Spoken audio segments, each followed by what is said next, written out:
জনাইছে মুহূৰ্তৰ এটা বিগ ব্ৰেকিং নিউজ খটখটি ডিমাপুৰ আৰক্ষীৰ বৃহৎ সফলতা লাহৰীজানত ডিমাপুৰ আৰু খটখটি আৰক্ষীৰ যৌথ অভিযানত চুৰি সামগ্ৰীসহ দুটাকৈ চোৰকাত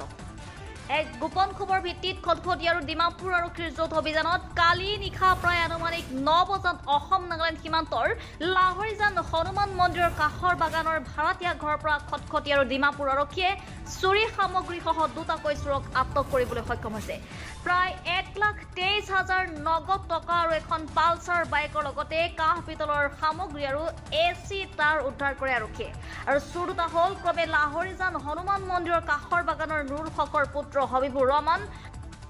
নগাঁও জিলাৰ ঢিঙৰ ইছুপালিৰ পুত্ৰ জিয়াদুল হক ডিমাপুৰ আৰক্ষীয়ে চোৰ দুটাক নিজৰ জিম্মাত লয় news desk report public TV Assam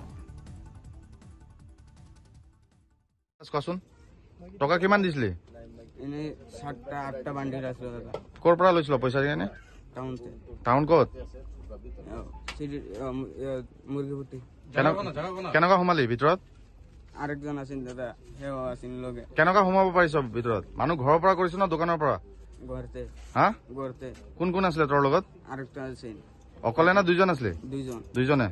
কেনেকুৱা সোমাব পাৰিলি ভিতৰত সেই ৰাস্তা বাগৰছে সব আৰু কি কৰিছ সোমাই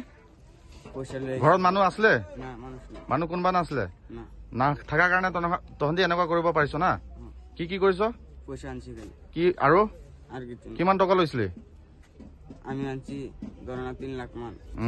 আৰু এজনে আর হে পুরা এক ঠুঙ্গা লয়ে গেছে কিমান লৈছিলা এক ঠুঙ্গা আচ্ছা প্লাষ্টিক ভৰ্তি হি লৈ গৈছে না হি কোন হয় তোৰ লগৰ শিলচর হি কোন হয় হি লগত থকা না হে চুরি করছে না হি কোন হয় হে মালিক হয় পইচাটো আনি তাৰ হাতত দিছ না মই তাৰ হাতত ৰাখিছ